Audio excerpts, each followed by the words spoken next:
volta para os anjos, para os santos anjos de Deus. Estão ao redor do trono dizendo santo, mas ele também é bom. Por que nunca cantam que ele é bom? Estão sempre dizendo que é santo, mas ele também é amor. Por que nunca dizem, Deus é amor e toda a terra está cheia do seu amor? Porque está. Também seria uma canção verdadeiramente legítima de adoração. Mas não. Milênios e milênios. Nós estamos aqui nesse culto agora. Cantamos umas 4 músicas diferentes e eles estão cantando a mesma. Desde que o culto começou. A impressão que a gente tem, falando na real, bem rasgado para todo mundo entender, é assim: ai, que chato, hein? Ouvir a mesma música sempre. Será que Deus se agrada? Deus se agrada, sabe por quê? Primeiro, lembra o que eu disse lá no início? A adoração verdadeira não é obrigada, ela é espontânea.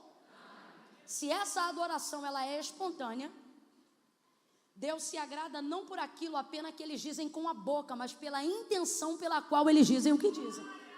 Pela motivação do seu coração. Quem está entendendo, diga amém. Amém. Coração aqui é o termo que eu uso para a gente falar sobre o que eles fazem. Não estou dizendo que eles de fato têm coração como nós. Então entenda isso. Por que ela é a mesma? Eles poderiam trocar, Camila? Poderia, porque não é obrigatória. Mas por que eles não conseguem? É como diz a ministração de uma canção que diz assim: o que é que os anjos veem, que os fazem se prostrar? O que é que os anjos veem, que os fazem cantar? Você tem que pensar como essa canção. O que é que os anjos veem, que os fazem se prostrar? O que é que os anjos veem, que os fazem cantar santo? O que eles estão vendo? Camila, propriamente vendo, imagino que nada, porque o texto diz que os que cantam isso cobrem o rosto. Então você vai para uma segunda pergunta: por que cobrem o rosto? Se nem eles, em quem não há carne, sangue ou pecado, não dão conta de olhar para aquilo que está diante deles, é porque sua santidade é maior do que qualquer coisa. Não é assim que acontece, mas só para você entender o que eu estou querendo dizer. Imagine que esses anjos, que são os mesmos desde sempre, trocassem turno para que outros adorassem. Imagina os outros ouvindo há 1000 anos: santo, santo, santo é o Senhor dos exércitos, toda a terra está cheia da sua glória. Imagine depois de 1000 anos cantar essa canção, chega a galera do turno da nova eternidade e eles vão cantar uma nova música. E alguém diz assim: não, depois de 1000 anos vamos trocar a canção. Eu imagino eles no caminho tendo ensaiado uma canção para trocar o turno. Não é isso que acontece, é só para você entender o que eu quero te fazer entender. Imagina eles no caminho pensando acerca dos outros querubins e serafins, pensando assim: não, 1000 anos ouvindo essa, nós vamos cantar uma nova agora. Eu imagino eles no caminho ensaiando a música. Nós vamos cantar essa aqui, ó. Estão pensando, estão cantando. Ó, trocou o turno, sai aqueles, entra. Quando eles chegam no mesmo ambiente, já entendeu, né? No lugar da habitação da sua glória, Kadosh, Kadosh, no lugar onde a sua glória é pesada, no lugar aonde nada e nem ninguém pode suportar a grandeza do céu, poder acima de todos os homens, acima de todos os anjos, acima do que você chama de céu, acima do que você chama de infinito, olhassem ou sentissem o ambiente da sua glória, eles automaticamente, espontaneamente, não diriam amor, não diriam bondade, eles seriam impelidos pela espontaneidade de quem reconhece o peso da sua santidade e diriam: santo, santo, santo, e entenderiam na hora porque que há anos e anos ninguém nunca muda a composição dessa canção. Então preste atenção que você vai entender agora. Por que eu tenho que me santificar, Camila? Por que eu tenho que entrar nesse estreito? Porque tu pensou que hoje ia ser só fogo, poder e glória, né? E Deus falou, não, hoje eu te botei nu. Quando você chegar em casa e alguém perguntar como é que foi o culto hoje, tu vai dizer, estreito! Estreito! Eu não sabia se era fechadura ou se era funil, mas a palavra foi moendo, e eu fui me espremendo, e alguém em casa vai dizer, e aí morreu? Você vai dizer, não, passei, porque é possível. Oh, glória! Quem está sentindo a esperança do Senhor sendo renovada? Quem está sentindo o Senhor renovando a tua esperança? Porque eu estou sentindo a autoridade de Deus aqui. Ele está dizendo, tu vai voltar a jejuar e vai voltar a cuspir fogo. Tu vai voltar a tocar com a tua mão e a enfermidade vai ser retirada. E quando alguém perguntar qual foi o método de cura, você vai dizer, santidade convém ao Senhor e à sua casa para sempre. O método foi santificação.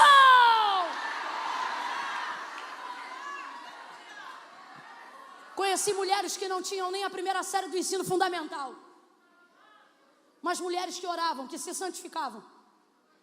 E eu via paredes serem abaladas por causa dessas mulheres. Certa feita estive numa cidade chamada Juiz de Fora.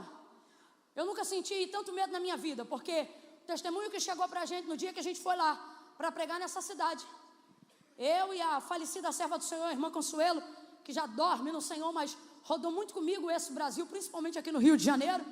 Chegamos ali naquela cidade para uma noite de ministração. À tarde chegou a notícia de que uma mulher que já havia atentado contra a própria vida por possessão demoníaca várias vezes, estava mais uma vez possessa.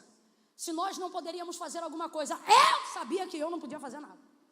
Eu era nova, menina, com medo, terrível. Eu olhei para Consuelo. Consuelo só tinha os 4 primeiros dentinhos da frente e de cima, não é, mãe? Mas era uma graça, sério. Linda, só andava no salto, coquinho arrematado. Mas era a gente chegar, era ela orar. Era tarde, ela orava. À noite, ela orava. Antes do culto, ela orava. Para comer, ela orava. Entrava no carro, orava. Quando chegava, ela orava para agradecer porque chegou. Na hora do culto orava, durante o culto orava, depois do culto orava, quando entrava no quarto de novo, orava de novo.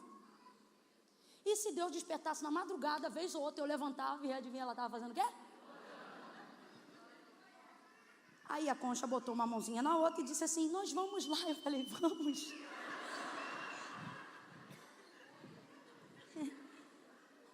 Tá bom, então nós vamos. E aí no caminho o pastor dizia assim, o pastor fulano de tal já foi lá e nada resolveu. A irmã tal fez uma campanha X e nada resolveu. E vai chegando. Eu não estou brincando, listou o nome de umas 6 pessoas a quem se constituía como referências de poder para destronar essas obras. E eu já pensando, eu vou fingir um desmaio, porque eu não vou. Eu nova, aprendendo ainda a orar, era uma das minhas primeiras viagens dentro do estado, só que um pouco mais longe de casa, para ministrar.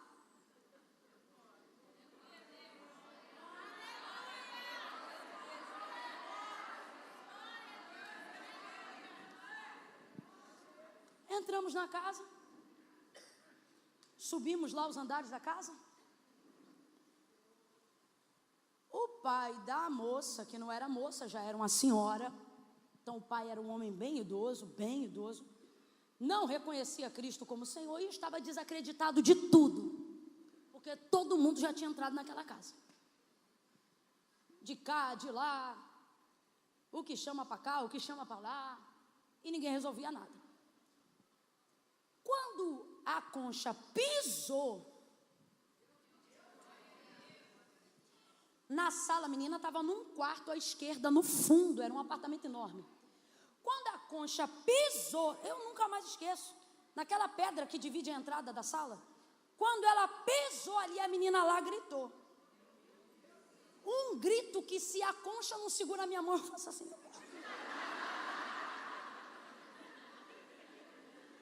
Essa menina deu um grito e não parou mais de gritar. O pai ficou nervoso.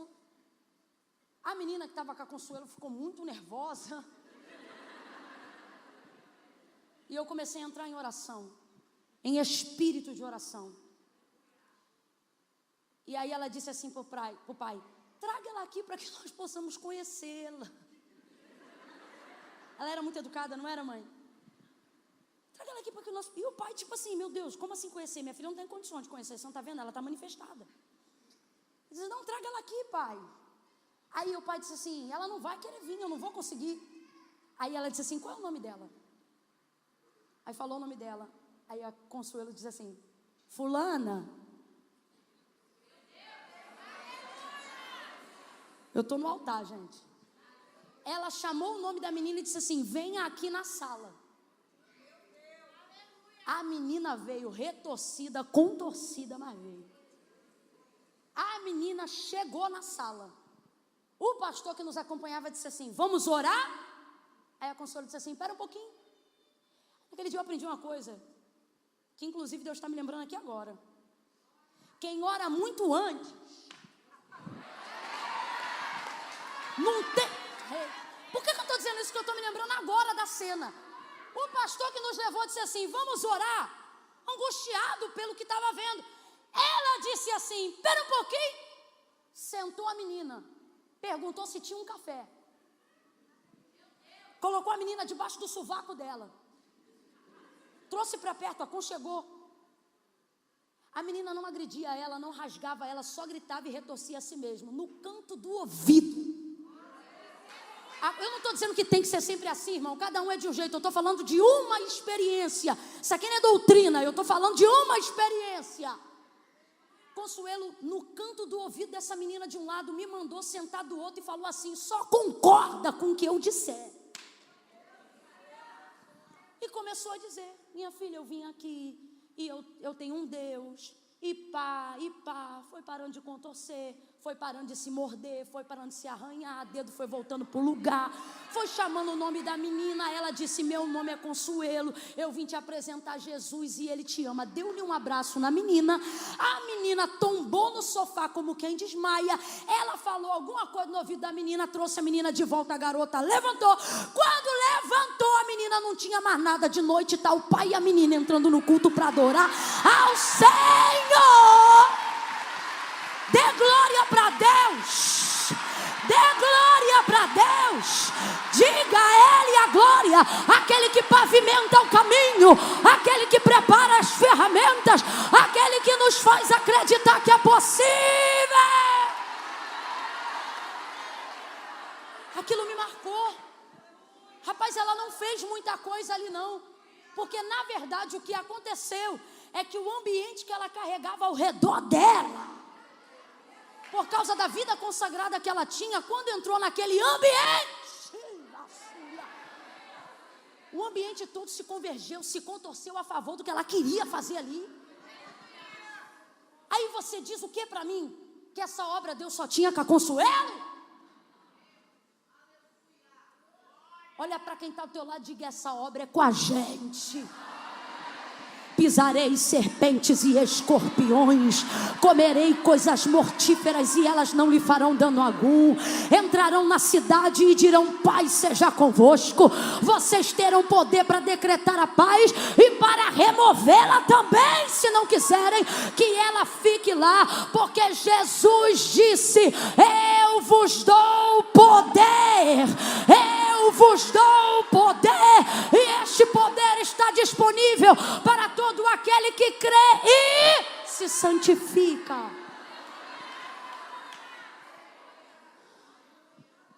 E Deus nos trouxe aqui nessa noite para dizer, é possível. É possível. Quando há poder de Deus, não há necessidade de tantos desdobramentos. O ambiente da glória, irmão, presta atenção nisso aqui. Quando a glória de Deus se manifesta, ela escolhe quem ela vai curar quando a glória de Deus se manifesta? Não, o ambiente que ela se manifesta, ela promove saúde, renovo, consolo. É vida abundante. O que eu estou querendo dizer com isso? A santificação, ela começa a promover a sua vida para um ambiente que aonde você entra, Deus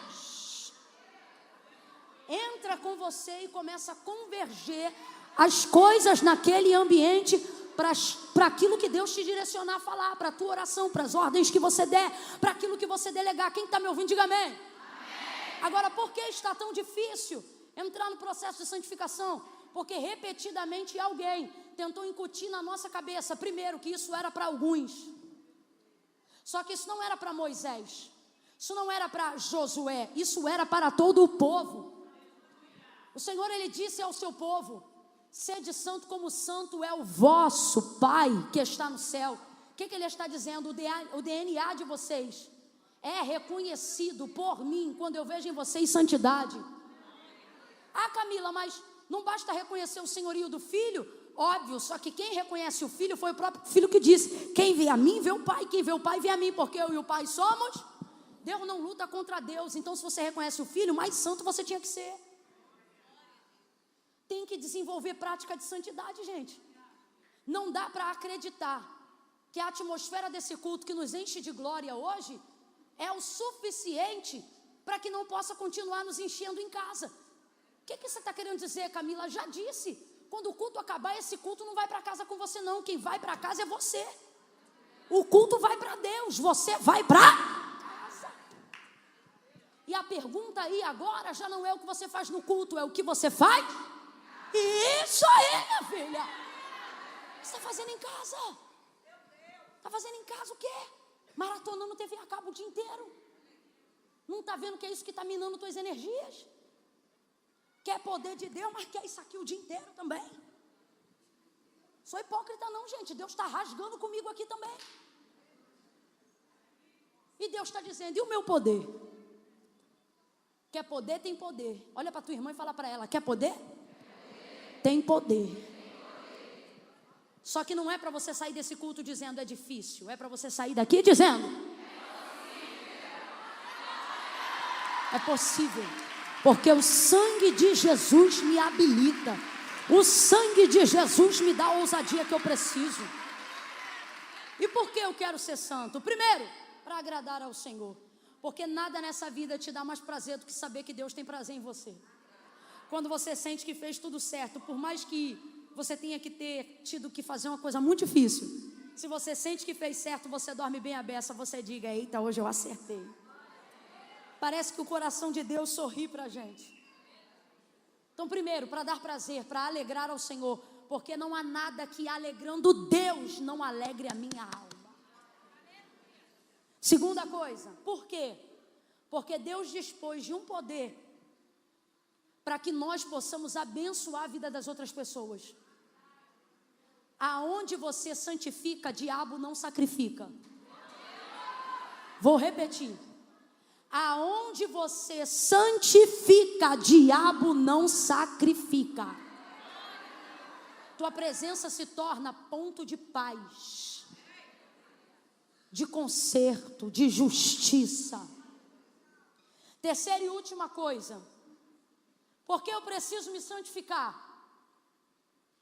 Além de todas essas coisas que já ficaram claras para nós nesta noite, é porque a santidade é a única forma de caminhar em segurança, de ter uma vida estável em Deus. Olhe para mim aqui que eu vou lhe dizer uma coisa. Houve uma época no nosso país em que o militarismo era a fonte de renda mais segura do mundo globalizado. Todo mundo que tivesse envolvido nessa área tinha plano de carreira muito longevo. Quem é que lembra disso? Quem é que lembra de ver alguém na rua que era casada ou esposa ou filha de um militar e a casa era mais bonita, o carro era o melhor, E a gente, quando alguém olhava, casa diferente, lugar, alguém dizia, ai, fulano é militar. Década de 80 no nosso país, essa era a realidade. Isso depois passou e entrou os concursados. Então começou a se estudar como nunca. O jornal tinha uma folha inteira de frente e verso para dar indicação dos melhores concursos e também dos resultados que saíam e das portarias de como os concursos funcionariam. Você via um jovem promissor ou um adulto promissor dentro do ônibus, ele estava com um jornal na mão, numa época em que a internet não tinha essa grandeza que tem em nosso meio. Pelo contrário, era de escada na casa de alguém, sabe lá Deus quando dava. Nessa época, acreditava-se, carreira concursada, isso é estabilidade. Só que isso também passou. Eu não estou dizendo que essas áreas ainda não são boas, não me entenda mal. Só que antes elas eram a estrada de ouro. Tipo, quem conseguiu fazer isso não precisa fazer mais nada. E está aí os anos passando e a comprovação de que não é assim. E por que não é assim? Eu me lembro, por exemplo, de uma multinacional, que eu já prestei serviço para ela, aonde se dizia, tem que entrar nessa multinacional. E o maior concurso dela, há 8 anos atrás, não vou falar o nome por respeito, mas o maior concurso, há 8 anos atrás, para conseguir uma cadeira nela, o maior concurso do Brasil era dela, de uma empresa, parte pública, parte privada. Para a parte pública, maior concurso do Brasil. E isso também passou, ela foi deflorada. E a grande se tornou alguém que hoje precisa de ajuda. O que eu estou querendo dizer? Estabilidade não existe para o mundo. Camila, existe então para quem? Para quem tem a? Porque céus e terra hão de, mas a minha jamais passará. Lembra quando João disse, santifica-os na verdade, a tua palavra é a santidade, te coloca num lugar estável. Camila, o que Eliseu tem a ver com isso? Tudo, e eu encerro aqui nele. Quando ele entra na casa dessa sunamita, ela era uma mulher rica, completa aí para mim, ela era uma mulher? Ela era uma mulher? Poderia prover ele de diversas formas, responda para mim com inteligência. Uma mulher rica tem muitos quartos dentro de casa, sim ou não? Sim. Uma mulher rica mora numa casa de pobre? Não. Uma mulher rica mora numa casa de? Rico. E numa casa de rico não tem quarto de hóspede? Tem ou não tem? Tem e não é pouco não. Porque se pobre consegue ter um quarto de sobra quando monta, imagina um rico. Então diga para mim, ela tem quartos de sobra na casa dela, sim ou não? Sim. Porque ela é? Rica. Segunda coisa, ela atende às necessidades da comunidade local. É ela mesma que diz, quando ele pergunta se quer que faça alguma coisa por ela, ela diz, não, eu habito no meio do meu povo. Então essa mulher é uma mulher que ela é uma mulher de atividade social, comunitária. Tanto que não foi difícil para ela constranger Eliseu a entrar em sua casa e fazer uma refeição. Depois disso ele começou a fazer sistematicamente. Todas as vezes que ele passava pela terra de Sunem, ele entrava e comia pão. Depois de um tempo de convivência, essa mulher vai dar um testemunho de quem é Eliseu. Depois de um tempo de convivência. Porque você não dá testemunho da santidade das pessoas se não tiver com elas convivência. Porque aparência qualquer um tem, mas santidade só sabe com quem tem convivência. Ela não olha ele na rua e diz, é santo. É depois de um tempo que ele passa a frequentar a casa dela que ela vai dar testemunho dele para o marido.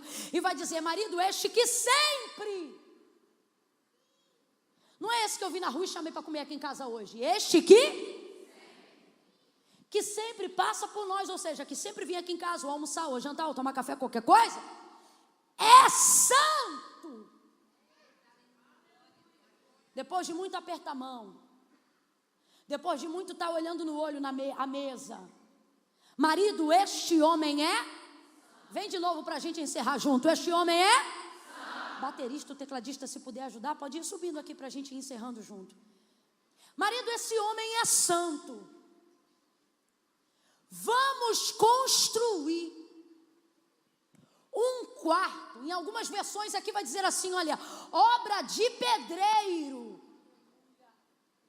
Uma mulher rica que tem uma casa de rico, com quartos de sobra, ativista comunitária local, vai entrar numa obra de pedreiro.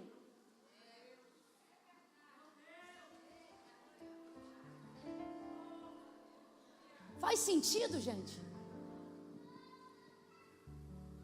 Humanamente falando, faz sentido eu construir um quarto numa casa que tem quartos vazios para hóspede?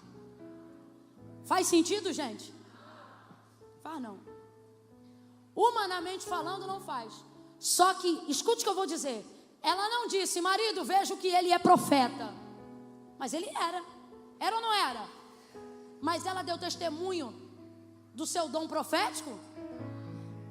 Marido, vejo que ele é um adorador. Ela deu testemunho da sua adoração? Ela deu testemunho de quê, gente? Ele era profeta. Ele poderia ter um coração nobre de um adorador. Ele era um homem justo. E ele tinha um contato com o sobrenatural. A boca pela qual Deus se manifestava quando queria falar a Israel era a boca de Eliseu. Ele é poderoso. Só que essa mulher vai dar testemunho de sua santidade. Marido, eu tenho visto que este, que sempre passa por nós, é um homem. Primeiro, todo mundo sabe que ele é profeta e ela sabe também, mas ela não se relaciona com o profético dele. Por quê? Qual é a pessoa que sabe quem é Eliseu e não pede para ele uma oração? Vou lhe dizer. Quando ele diz, no dia que ele profetizou, depois de um tempão, nunca falou nada para ela. No dia que ele disse, tu conceberás e darás à luz a um filho, ele profetizou. Como ela reagiu? Quem lembra? Não, meu Senhor, homem de Deus, não mintas. Olha isso. Não, meu Senhor, homem de Deus, não mintas a sua serva. Para ela, homem de Deus e mentiroso, está tudo no mesmo rolo. Aí eu te pergunto, pode um homem de Deus ser mentiroso? Mas pode um mentiroso dizer que é homem de Deus? Só que ela está confusa. E por que ela está confusa? Porque ela recebe muita gente em casa. Então não entenda mal o que eu vou lhe dizer. Mas ela já recebeu muito profeta. Ela já recebeu muita gente que dizia ter comunicação com o sobrenatural. Aí agora, quando o sobrenatural se manifesta a ela, diga para mim, ela crê? A primeira palavra que sai de sua boca é não. Aí você começa a entender porque que ela não quer se relacionar com o profético. Aí olha como é que Deus vai curar a ferida do profético nela. Com a profecia de Eliseu, com a santidade de Eliseu.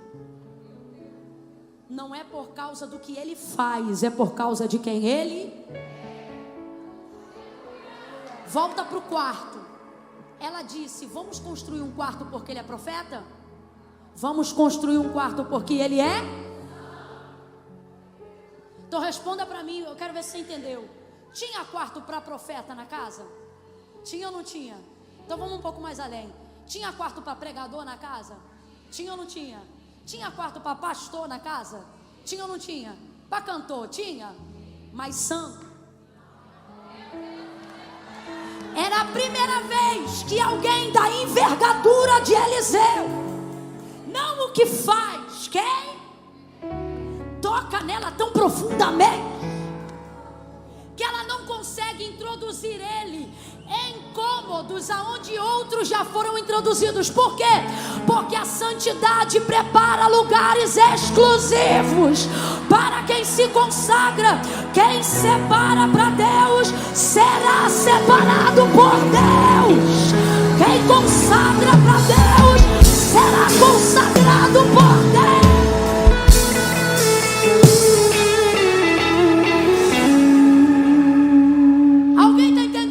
Deus está falando com a gente, gente.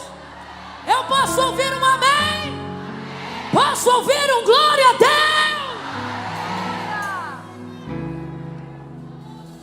Tem quarto para pregador, tem quarto para missionário, tem quarto para quem faz, tem quarto para quem? Mas é a primeira vez que ela não está encantada com o que alguém faz, que ela está encantada com quem alguém. Marido, olha isso aqui. Nem Elias tinha tanta cara de profeta como Eliseu. Elias era profeta, Eliseu era 2 vezes mais profeta que Elias. Cara de profeta, bordão de profeta, virtude dobrada do Espírito que estava sobre Elias e moço de profeta. Israel e os reis conhecem Eliseu, a sunamita não vai conhecer.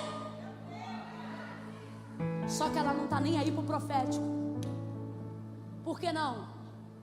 É a dor que muitas vezes a gente guarda de ver gente, ó, que bate palminha pra gente e diz, conta 30 dias, a gente conta 30, 60 e não acontece nada. Uma hora a pessoa cansa, só que ela agora vai ser restaurada. Ela vai ser tocada. Pelo quê? Pelos dons? Não. Pelo caráter de um homem de Deus. Camila, eu não estou entendendo, vai entender. Deus está dizendo, ei, você não precisa falar todas as línguas, você não precisa conhecer todas as profecias, você não precisa ter todos os dons de maravilhas, nem todo dom de curar. Tenha o caráter da santidade de Deus,